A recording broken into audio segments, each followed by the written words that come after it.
नमस्कार, ये आकाशवाणी है। अभी आप दिनेश कुमार सिंह से समाचार सुनेंगे।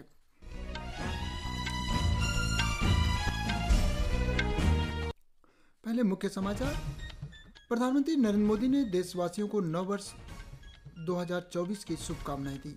मन की बात कार्यक्रम में प्रधानमंत्री ने कहा, आत्मविश्वास से सराबोर है देश का कोना कोना।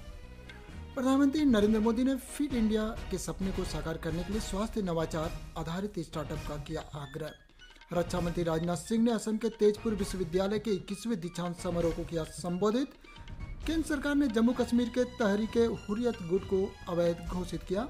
घने कोहरे में डूबा देश का उत्तरी हिस्सा, घंटों देरी से चल रही हैं रेलगाड़ियां। और पेरिस ओलंपिक के लिए भारतीय महिला हॉकी टीम की घोषणा। झारखंड में होगी क्वालिफायर प्रतियोगिता। अब समाचार विस्तार से।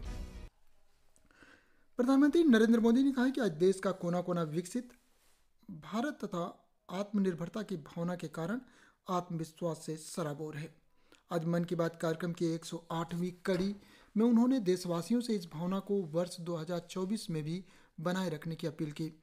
श्री मोदी ने कहा कि दीपावली पर रिकॉर्ड कारोबार ने सिद्ध कर दिया कि हर भारतीय वोकल फॉर लोकल के मंत्र को महत्व दे रहा है। उन्होंने कहा कि 140 करोड़ भारतीयों की ताकत के बूते ही भारत ने इस वर्ष कई विशेष उपलब्धियां हासिल की हैं। इनमें बहुप्रतीक्षित नारी शक्ति बंधन विधेयक का पारित होना भी शामिल है। प्रधानमंत्री ने कहा कि 108 के अंक के महत्व और उसकी पवित्रता एक गहन अध्ययन का विषय है। उन्होंने कहा कि माला में 108 मन के 108 बार जप, 108 दिव्य क्षेत्र, मंदिरों की 108 सीढ़ियां और 108 घंटियां प्रमाण है कि 108 का अंक असीम आस्था से जुड़ा हुआ है। प्रधानमंत्री ने कहा कि आज भी लोग उन्हें चंद्रयान 3 की सफलता को लेकर संदेश भेज रहे हैं और लोग भारतीय वैज्ञानिकों, खासकर महिला वैज्ञानिकों के प्रति गर्व का अनुभव कर रहे हैं। श्री मोदी ने फिल्म RRR के गीत नाटू नाटू और लघु चित्र द एलिफेंट विस्पर्स को ऑस्कर मिलने से दुनिया ने भारत की रचनात्मकता देखी और पर्यावरण के साथ हमारे जुड़ाव को देखा। प्रधानमंत्री ने कहा कि इस वर्ष विभिन्न खेलों में भारतीय खिलाड़ियों ने जबरदस्त प्रदर्शन किया है। इन खिलाड़ियों ने एशियाई खेलों में 107 और एशियाई पैरा गेम्स में 111 पदक जीते हैं। श्री मोदी ने कहा कि भारतीय खिलाड़ियों ने क्रिकेट विश्व कप में भी अपना प्रदर्शन से सबका दिल जीत लिया और अंडर 19 2020 विश्व कप में महिला क्रिकेट टीम की जीत बहुत प्रेरित करने वाली है। उन्होंने कहा कि वर्ष 2024 के पेरिस ओलंपिक के लिए पूरा देश अपने खिलाड़ियों का हौसला बढ़ा रहा है। प्रधानमंत्री ने कहा कि जब कभी हमने मिलकर प्रयास किया उसका देश के विकास यात्रा पर बहुत सकारात्मक प्रभाव पड़ा। उन्होंने कहा कि देश में आज़ादी का अमृत महोत्सव और मेरी माटी मेरा देश अभियान बहुत सफल रहे हैं। प्रधानमंत्री ने कहा कि जो देश नवाचार को महत्व नहीं देता उसका विकास रुक जाता है। उन्होंने कहा कि भारत का नवाचार केंद्र बनना इस बात का प्रतीक है कि देश रुकने वाला नहीं है। श्री मोदी ने कहा कि वर्ष 2015 में भारत वैश्विक नवाचार सूचकांक में 81वें स्थान पर था, लेकिन अब 40वें स्थान पर पहुंच गया है। प्रधानमंत्री ने कहा कि जब भारत विकसित होगा इसका सबसे अधिक लाभ युवाओं को ही होगा, लेकिन युवाओं को इसका लाभ तब और ज़्यादा होगा जब वे फिट होंगे। उन्होंने कहा कि भारत के प्रयासों से वर्ष 2023 को अंतर्राष्ट्रीय श्री अन्न वर्ष के रूप में मनाया गया। इससे इस क्षेत्र में काम करने वाले स्टार्टअप को बहुत से अवसर मिले हैं। इसमें लखनऊ से शुरू हुआ कीरोज फूड्स और प्रयागराज से शुरू हुआ ग्रैंडमा मिलेट्स और न्यूट्रास्यूटिकल रिच ऑर्गेनिक इंडिया शामिल है। प्रधानमंत्री ने हाल ही में संपन्न काशी तमिल संगमम की चर्चा की, जिसमें तमिलनाडु से हजारों लोग काशी पहुंचे थे। श्री मोदी ने कहा कि इस आयोजन के दौरान उन्होंने यांत्रिक बुद्धिमत्ता आर्टिफिशियल इंटेलिजेंस से संबंधित उपकरण भाषिणी का पहली बार उपयोग किया, जिसकी सहायता से उनके भाषण को उसी समय तमिलनाडु के लोग तमिल भाषा में सुन पा रहे थे। उन्होंने कहा कि वह दिन दूर नहीं जब किसी एक भाषा में संबोधन हुआ करेगा और जनता तुरंत उस भाषण को अपनी भाषा में सुन सकेगी।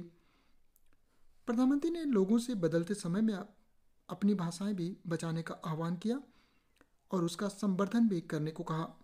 उन्होंने झारखंड के एक आदिवासी गांव की चर्चा की, जिसने बच्चों को मातृभाषा की शिक्षा देने के लिए अनूठी पहल की है।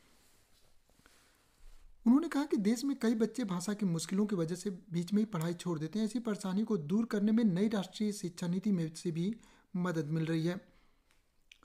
प्रधानमंत्री ने कहा कि अयोध्या में राम मंदिर को लेकर पूरे देश में उत्साह और उमंग है और लोग अपनी भावनाओं को अलग अलग तरह से व्यक्त कर रहे हैं। उन्होंने कहा कि बीते कुछ दिनों में श्री राम और अयोध्या को लेकर कई नए भजन और गीत बनाए गए, जो स्वयं उन्होंने भी अपने सोशल मीडिया पर कुछ गीतों और भजनों को साझा किया है। प्रधानमंत्री नरेंद्र मोदी ने कहा कि भारत की उपलब्धि हर भारतवासी की उपलब्धि है और हमें पंच प्राणों का ध्यान रखते हुए भारत के विकास के लिए निरंतर जुटे रहना होगा। उन्होंने कहा कि राष्ट्र प्रथम से बढ़कर कोई मंत्र नहीं है और इसी मंत्र पर चलते हुए हम भारतीय अपने देश को विकसित और आत्मनिर्भर बनाएंगे। प्रधानमंत्री ने देशवासियों को नव वर्ष 2024 की शुभकामनाएं दी। उन्होंने प्रार्थना की कि हम सब सफलता के नई ऊंचाई पर पहुंचे, स्वस्थ रहें, फिट रहें और खूब आनंद से रहें।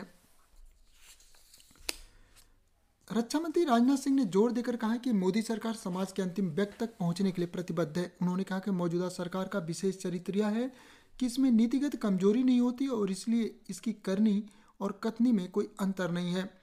श्री सिंह ने आज असम के तेजपुर विश्वविद्यालय के 21वें दीक्षांत समारोह में भाग लेते हुए कहा कि नया भारत सरकार की परियोजनाओं को नियत समय के भीतर लागू करने के लिए प्रतिबद्ध है। केंद्रीय मंत्री ने कहा कि रक्षा क्षेत्र में नवाचार को प्रोत्साहन दिया जा रहा है। उन्होंने कहा कि नया भारत देश की पहचान और संस्कृति को बनाए रखने हुए विकास और समृद्धि पर जोर देता है। श्री सिंह ने कहा कि नया भारत प्राचीन वैभव पुनः प्राप्त करने के लिए सही दिशा में आगे बढ़ रहा है। उन्होंने कहा कि 21वीं सदी भारत की है। श्री सिंह ने छात्रों से चरित्र निर्माण पर ध्यान केंद्रित करने को कहा। इस अवसर पर 1355 सफल विद्यार्थियों को डिग्री और डिप्लोमा प्रदान किए गए। इनमें 785 पोस्ट ग्रेजुएट और 110 पीएचडी डिग्री प्राप्त करने वाले विद्यार्थी शामिल हैं। तेजपुर विश्वविद्यालय अपने शैक्षणिक पाठ्यक्रम के अतिरिक्त भारतीय सैन्य कर्मियों को चीनी भाषा में प्रशिक्षण भी देता है। विश्वविद्यालय ने सैन्य कर्मियों को भाषागत दक्षता और चीनी भाषा में प्राथमिक पाठ्यक्रम उपलब्ध कराने के लिए इस वर्ष अप्रैल में सेना के साथ समझौते ज्ञापन पर हस्ताक्षर किए थे। केंद्र सरकार ने जम्मू कश्मीर के तहरीक ए हुरियत गुट को गैर कानूनी गतिविधि रोकथाम अधिनियम के तहत अवैध संगठन घोषित कर दिया है। केंद्रीय गृह मंत्री अमित शाह ने सोशल मीडिया पोस्ट में कहा कि यह गुट जम्मू कश्मीर को भारत से अलग करने और इस्लामी शासन लागू करने की कोशिशों में लगा हुआ है। उन्होंने कहा कि इसे भारत विरोधी दुष्प्रचार और जम्मू कश्मीर में अलगाववाद के लिए आतंकी गतिविधियों को बढ़ावा देने का दोषी पाया गया। उन्होंने कहा कि प्रधानमंत्री नरेंद्र मोदी की आतंकवाद की कतई बर्दाश्त न करने की नीति यानी जीरो टॉलरेंस के तहत भारत विरोधी गतिविधियों में लिप्त किसी व्यक्ति या संगठन पर अंकुश लगाया जाएगा। उत्तर प्रदेश, मध्य प्रदेश, राजस्थान, उत्तराखंड और दिल्ली सहित उत्तर भारत के विभिन्न भागों में आज सुबह घना कोहरा छाया रहा। मौसम विभाग ने देश के उत्तरी भागों में अगले कुछ दिनों तक अत्यधिक घना कोहरा रहने का अनुमान व्यक्त किया है। पंजाब के कुछ स्थानों में कल तक, पश्चिमी उत्तर प्रदेश में बृहस्पतिवार तक घना कोहरा बना रहेगा। हरियाणा, चंडीगढ़, दिल्ली और पूर्वी उत्तर प्रदेश में कल घना कोहरा छाया रहेगा। उत्तराखंड में बृहस्पतिवार तक और उत्तरी मध्य प्रदेश, उत्तरी राजस्थान और झारखंड में भी कल तक कोहरे की स्थिति बनी रहेगी। उड़ीसा, बिहार, असम, मेघालय, मिजोरम और त्रिपुरा में मंगलवार तक घना कोहरा रहने का अनुमान है। दिल्ली में आज सुबह घना कोहरा छाया रहा।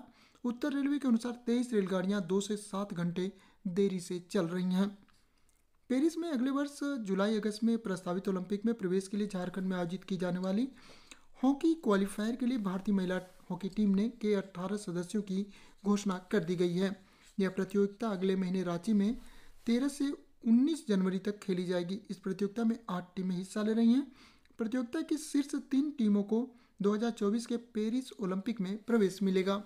गोलकीपर सविता पूनिया भारतीय टीम की कप्तान और वंदना कटारिया उप कप्तान होंगी। प्रतियोगिता में भारतीय टीम को पूल बी में रखा गया है। इसी पूल में न्यूजीलैंड, इटली और अमेरिका भी है। जर्मनी, जापान, चिली और चेक गणराज्य पूल ए में है।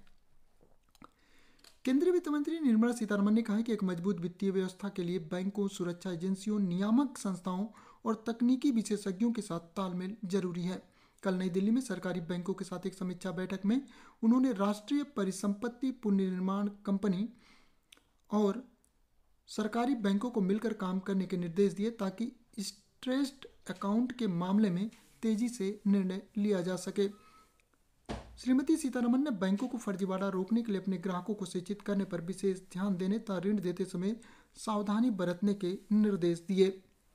इसी के साथ समाचार बुलेटिन समाप्त हुए। नमस्कार।